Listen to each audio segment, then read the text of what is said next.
Are you comfortable with a second pipeline to the West Coast? The vote is complete. Welcome back to Moose and Loose. My name's David. Today, we're going to be jumping into all these details. There's a lot of stuff happened there. We got a panel behind that, and then we're going to be jumping into Mark Carney's major projects. I've got a serious bombshell to drop here. Let's jump into this. Starting this one off, we got Shreya Teest modeling out some Nanos data here. So first off, Nanos polling 40.2% for the Liberals, 38.2%. This is why the Conservatives and, well, the NDP didn't want to go to an election. Mark Carney's Mr. Banker image is a strong image for people who don't pay attention to politics, and thus it's going to take more time for people to see who Mark Carney really is. But people are starting to get an idea. This is him showing up at Parliament yesterday after he got booed at Grey Cup. He left in the middle of the game. He was booed so bad 3 or 4 times. Grey Cup, you were booed. What does that show you about Western disaffection? Look, we've got, we meet with everybody. We represent the entire country. We were cheered as well as the other. And we have representation across the country. I'll say one other thing, which is that in a few hours, I'll have a virtual meeting with the First Ministers of the provinces and territories, and we're all looking to work together. I met a few of the premiers when I was in Winnipeg, working together for the country, whoever people voted for. Thanks very much. Yeah, so he did meet or chat with David Eby, and they're on the same page. David Eby came out with the 10-year plan here. It's the same green grift Mark Carney's running. Jumping over to the House, here we have the votes. This is jumping in when they're voting yes to support Mark Carney's budget. Liberal ranks, and nothing unexpected at this point. Maybe the only point of interest being Nathaniel Erskine-Smith, a Toronto MP, who last week released a video in which he criticized a number of points of the budget. Pierre Poilievre, the leader of the So Nate Erskine-Smith, he voted with Carney to support his budget, despite his criticism. Getting to the next line, look who it is, the traitor, Chris D'Entremont, supporting Mark Carney's budget. What a rat. Then that allows the speaker to be able, and there's Elizabeth May casting a So Elizabeth May supporting Mark Carney's budget. All it took for Elizabeth May was for him to mention the Paris Accord once on that question the other day, and that was it. She doesn't care that Carney got rid of Trudeau's policy to plant 1 billion trees. Miss Environmentalist, totally fine with that as long as he mentioned the Paris Accord. What a joke. These politicians are absolute shills. So going over to the other side. Mr. Bazan. Mr. Bazan. Mrs. Block. So obviously Conservatives voting against this here, and this goes all the way up. Now getting to the very final few Conservatives here, look what happens with the Bloc and then the NDP. Mr. Strauss. Mr. Strauss. Mr. Blanchet. Mr. Blanchet. Mr. Garon. Mr. Garon. Madame Normandin. So spoiler here, every single Bloc stands up to vote against Carney's budget. Every single one going up the back lines here. Then we see the NDP. Yeah. Mr. Davies, Vancouver Kingsway. Mr. Davies. So Don Davies voting against Carney's budget, as well as these two, Heather McPherson. Ms. McPherson. Ms. Kwan. Ms. Kwan. Look what's going here. Gord Johns, my MP, not standing up, so he abstained. Here we have the final tally of it, so 170 to 168, so Carney's budget passes. Things continue on, and we've got Laurie Idlut, NDP, abstained. Matt Genereux, Conservative, abstained. Gord Johns, as I just mentioned, abstained. Francis Scarpeglia, who's the Speaker, he abstains, obviously. He only comes in for a tiebreaker. And Shannon Stubbs, Conservative, abstains. She was off on medical leave for jaw surgery, but Laurie Idlut, her reason is because, well, one of Carney's major projects was in her riding up north. Having lived in the 44th Parliament of always being accused that we're propping up the government, I couldn't live with that. Not with this budget. This budget doesn't do enough for Indigenous peoples, and I could not do that. So that's why I abstained, because we're not propping up the government. What is your message to Maurice was offered by the government and the It's funny because abstaining is propping up the government. budget? Wasn't there something in the budget for your riding? There were things for my writing, and that's why I had to abstain. I think that's actually very fair, despite what she said there is a contradiction. Looking at the map here, this is her riding up here. Iqaluit is who she represents, so this hydro project here, I think it is fair in this case for her to abstain because this is very good for her community. But for her to say that she couldn't support the budget, that's why she abstained, that doesn't make any sense. As for Gord John, he says he talked to everyone in the community here, all the mayors, and everyone didn't want an election. That's why he abstained. Well, first of all, we made it clear last week, well, the week before last when the House was sitting, that we were going to go back to our ridings and listen to our constituents. I talked to every single mayor, 9 mayors in my riding, 3 regional district chairs, 17 elected chief councillors. All of them were unanimous and they didn't want the government to fall. So I did consultation, unlike the Conservative MP on Vancouver Island who was on CBC radio just on Friday night saying that we shouldn't have an election, that nobody wanted an election, that he heard from his constituents all week. They didn't want an election, that there should be an election next fall. What did he do? He voted for an election. It's not voting for an election. It's voting to not support Carney's budget. There's a difference. This guy's a bonehead. I've never seen him once campaign anywhere. In 10 years that I've lived here, not once have I seen this guy's face anywhere. So it seems quite likely that maybe the Conservatives and the NDP made a deal, have two to abstain on both sides, make sure this doesn't go through. The NDP needs their leader to come in, their leadership race. The Conservatives need a bit more time for Mark Carney to essentially burn his own boat, because Canadians don't know who Mark Carney is yet. Most Canadians are not paying attention. They're not watching my show or any other shows. They're just casually going about their day and they don't even know what's going on. I mean, a third of Canadians didn't even vote. What did Francois Philippe Champagne have to say about this? As Mark Nixon pointing out, Squeaky sounds defeated. He does sound defeated. For someone who just passed his first budget. Listen, what matters today is that, people decided to, parliamentarians, they were voting in favor. They decided to put Canada first. And that's really what This guy sounds like his dog just died. This is not someone excited to have the budget pass. matters today. People in their constituency and people are looking. There's enough uncertainty in the world. We need to come together to support Canadians. And that's why those who voted in favor, I think, have shown that they are really committed to Canada. He sounds really excited. I don't think they wanted this to pass. I think they were hoping this would fall and it didn't. I mean, for that reason, Carney wasn't even negotiating with the parties. So obviously he didn't want to work with the parties. He wanted that majority government. Moving over to this panel here on Cpac, couple interesting takes. The fact that when we watch the Conservatives this time around, and we know the Conservatives can be tough to an opposition party that's willing to work with the governing Liberals. We saw it with the way Pierre Poilievre attacked Jagmeet Singh and the NDP when they were supporting the True Liberals. We did not see the same fervor this time around from Conservatives. And I'm wondering what that indicates, whether or not that's indicative of turmoil within Conservative ranks, the uneasiness with the polling numbers, in particular, to Michelle's point, preferred Prime Minister, because Pierre Poilievre is 20 points behind the Prime Minister there.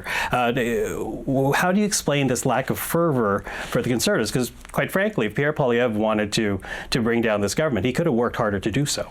Sure, but I think as we've all been saying, it just wasn't in anyone's interest to call an election this time. And I don't think it was a Conservative interest to go to an election right now either, because we just had an election. Nothing markedly has changed really since that time. The Conservatives want to fight this out for a little bit longer, let Carney settle into the job a little bit more, and as he said himself, don't judge me on certain things. Judge me on the prices on what's going to be in the grocery store, and judge me on actual affordability measures. Well, if we look at this 6 months from now, and affordability hasn't gotten better, if the housing crisis hasn't gotten better, and the NDP has a new leader, then the things could be totally different, and things stack up for the opposition to bring it down. I liken this back to in the 2006 days. Liberals had just been defeated out of government. Stephen Harper had a minority parliament, but he didn't have to do a ton of horse trading. He kind of just presented semi-middle of the road budget, and people just kind of voted for it because nobody wanted to go to the polls.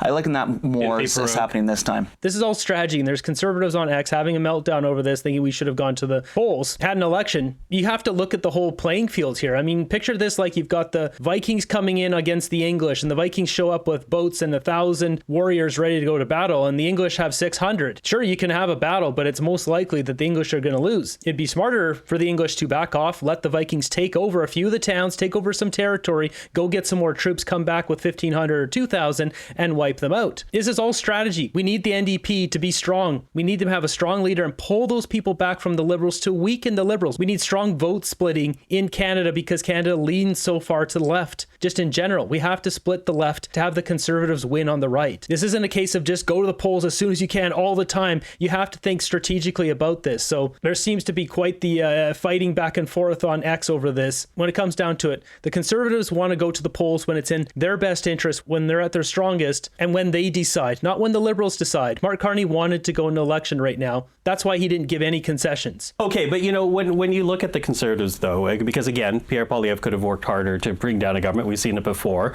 or at least try to, when the polling numbers were in favor. Does that indicate anything to you, George?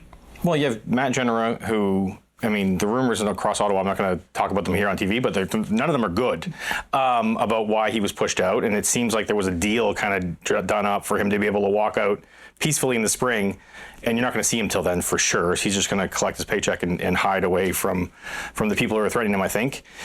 Regarding Matt Genereux, I think if he's just going to abstain every time, he should just be out of Parliament. He shouldn't be getting a paycheck. He shouldn't even be involved anymore. And this goes for anyone. If you abstain 3 times in a row, you should just be out of Parliament. Because if you're not going to participate in democracy and the whole point of being there, then what's the point of this person being there other than collecting a paycheck and pumping up a pension? Interesting, Michael Serapio here, framing this as Pierre Poilievre could have fought harder to take down the government. Well, Mark Carney could have fought harder to make a deal with the other parties. They present a budget, even though they're a minority government, they present a budget as if they're majority because they make the calculus, the political calculus, that no one's going to want to pull the plug in this Parliament in this moment in time. Does that create a bit of a cakewalk situation for this government for a while, Laurie? I'm not sure for a while. I don't think that I don't think where they are really going to make their progress is going to be necessarily in Parliament. Like the Major Projects Office stuff, there was a piece of legislation that pushes that through. That's a framework. That's a governance framework. That promises nothing. Now they have to figure out each major project. Where's the private financing going to come from? How are they going to get agreement among groups around? How are they going to push it through over the 2 years?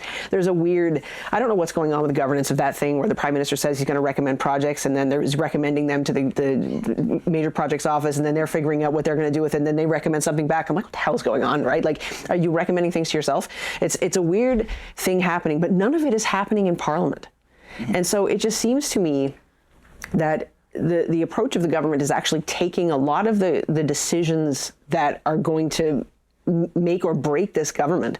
They're actually happening somewhere else. Yeah, there's no cakewalk here. I mean, he doesn't have a deal with Donald Trump. He's not sitting pretty. If he had a good deal with Trump, then Carney would probably be sitting pretty, but he's not. And she brings up a great point here that this is not being voted on in Parliament. It's just Carney making willy-nilly decisions because it benefits him. That's the news I'm about to break to you here today. It appears Mark Carney is not only picking these projects in his best interest, his own stock interest, but a conglomerate of a bunch of them that all benefit his best interest and his business buddies, Bruce Flatt, CEO of Brookfield Asset Management's best interest. And to cue that up, we're going to jump over to CBC, where we got Patty Hajdu getting asked about pipelines and whether she supports more pipelines because a pipeline was not on Mark Carney's list of major projects. Nothing yet for Alberta, though the Premier of Alberta seems fine with things because there is this MOU being negotiated with the province where she says there is going to be the removal or carve out of certain laws that she believes stop private investment. And she says that it will also involve some kind of language around a pipeline to the West Coast. Are you comfortable with a second pipeline to the West Coast? Well, listen, I don't think we should speculate on what the eventual... I'm not speculating. I'm not speculating. That's what the Premier is saying, Minister.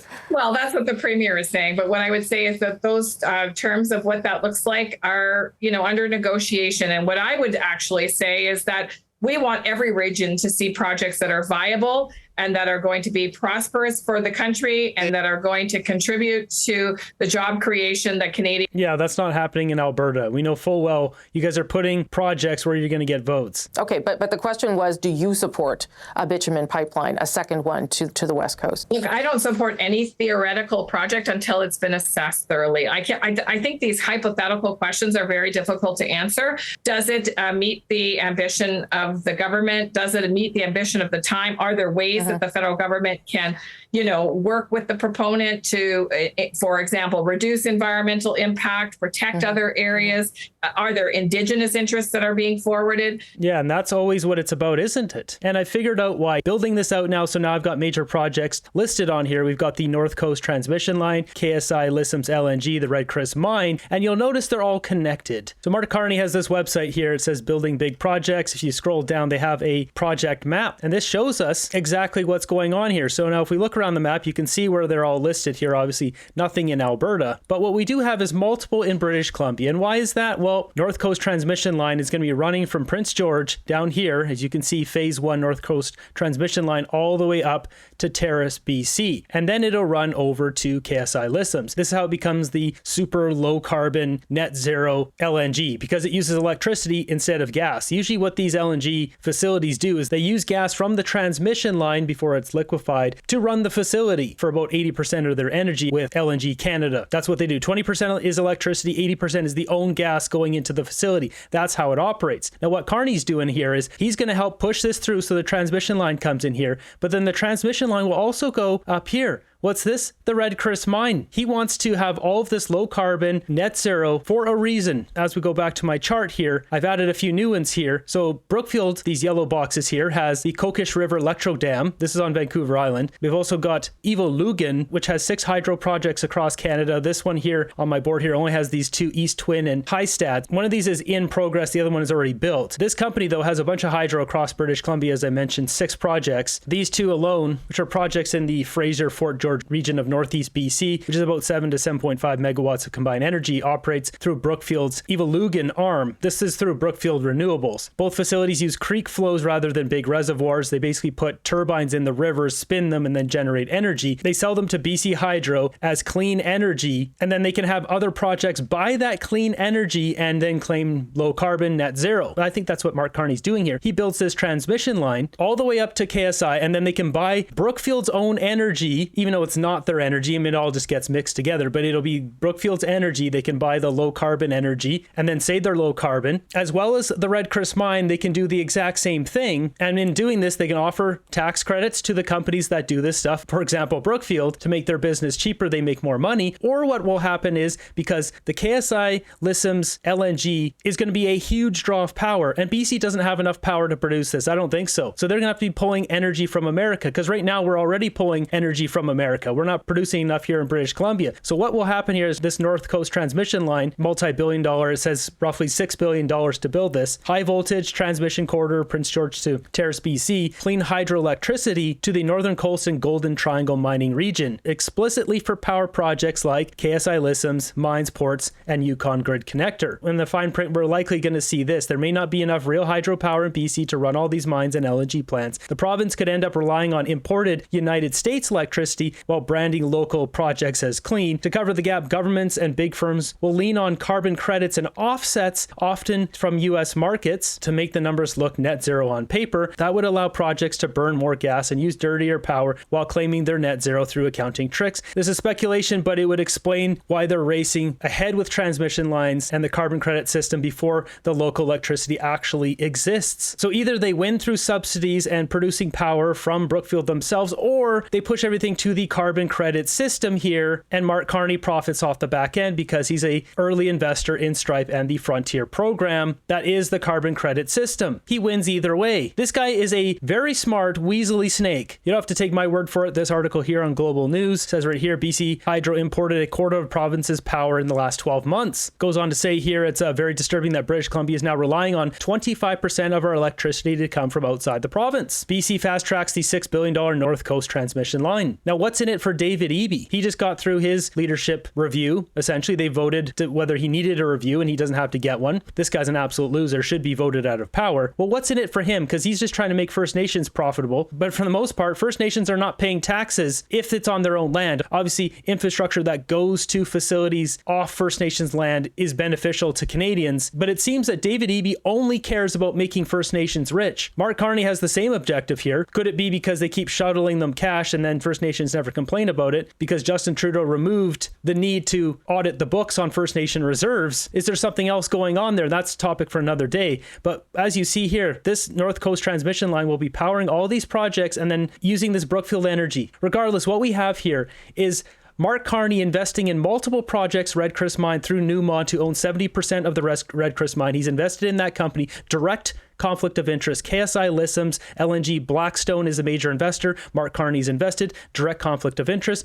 You also have Canadian Natural Resources Limited, who's a part of this project. Direct conflict of interest. Canadian Natural Resources is also a part of Pathways project here. This is carbon capture. You can see them right there. Also a direct conflict of interest there. This is getting out of hand. He is just setting up an entire system to make himself and his Brookfield buddies get rich. The other question we must ask is, what about that Powell River deal? Powell River Energy, Brookfield Renewables, hydropower. This is that deal in Powell River where Brookfield was trying to sell Canadian energy to America on a 30-year export permit. So why would they be trying to sell clean hydropower from BC to America on a 30-year permit when they knew full well they would need hydropower for this transmission line? They would need that clean energy to essentially fuel KSI Lissam's LNG, which is going to be power hungry. Something doesn't add up here. It's almost as if they're trying to get all of that clean energy going over to America so then they can roll out the carbon credit system here and have KSI Lissam's pay for those credits that Brookfield is invested in. If we go down the board again, any of the icons here with the double C's carbon capture, so any of these companies here, Origis, Lanzatech carbon capture, Sustanium carbon capture, California Resources Corporation, Entropy carbon capture, this is a Canadian company. All signs are telling us that they're trying to force this system, not only force the market, but also force clients on this system. And there'd be no better client than KSI Lissam's LNG.